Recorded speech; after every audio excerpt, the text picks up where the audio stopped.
ਨਾਮ ਜਸਵਿੰਦਰ ਸਿੰਘ ਸੀਗਾ ਜੀ। ਇਹ ਸੰਗਰੂਰ ਦਾ ਰਹਿਣ ਵਾਲਾ। ਫਾਦਰ ਦਾ ਨਾਮ ਸ਼ੇਰ ਸਿੰਘ ਹੈ ਜੀ। ਇਹ ਸਮਾਣੇ ਤੋਂ ਭਵਾਨੀਗੜ੍ਹ ਨੂੰ ਜਾ ਰਿਹਾ ਸੀਗਾ, ਆਪਣੇ ਘਰ ਵੱਲ ਨੂੰ, ਸੰਗਰੂਰ ਨੂੰ ਜਾ ਰਿਹਾ ਸੀਗਾ। ਤੇ ਗਾਜੇਵਾਸ ਤੋਂ ਅੱਗੇ ਦਾ ਛੰਨਾ ਦੇ ਵਿਚਕਾਰ ਗਾਜੇਵਾਸ ਤੇ ਇਹਦਾ ਐਕਸੀਡੈਂਟ ਹੋਇਆ ਟਰੱਕ ਦੇ ਨਾਲ।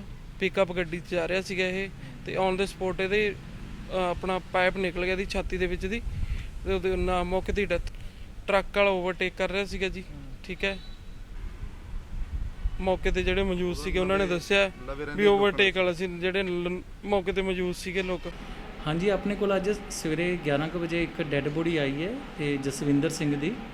ਠੀਕ ਹੈ ਨਾ। ਪਿਤਾ ਦਾ ਨਾਮ ਸ਼ਮਸ਼ੇਰ ਸਿੰਘ, 25 ਸਾਲ ਉਮਰ ਸੀ ਲੜਕੇ ਦੀ, ਤੇ ਰਹਿਣ ਵਾਲਾ ਇਹ ਰਾਮ ਬਸਤੀ ਸੰਗਰੂਰ ਦਾ ਸੀ। ਤੇ ਇਹਦਾ ਰੋਡ ਸਾਈਡ ਐਕਸੀਡੈਂਟ ਹੋਇਆ ਫਤਿਹਗੜ੍ਹ ਚੰਨਾ ਕੋਲ, ਤੇ ਸਵੇਰੇ 9:30 ਵਜੇ ਦੇ ਤਕਰੀਬਨ ਐਕਸੀਡੈਂਟ ਹੋਇਆ, ਤੇ ਜਿਸ 'ਚ ਇਹਦੀ ਮਤਲਬ ਜਾਨ ਚਲੀ ਗਈ। ਤੇ ਸਾਡੇ ਕੋਲੋਂ ਡੈੱਡ ਬੋਡੀ ਪੋਸਟਮਾਰਟਮ ਵਾਸਤੇ ਮੋਰਚਰੀ 'ਚ ਅਸੀਂ ਸ਼ਿਫਟ ਕਰਵਾ ਲਈ ਹੈ।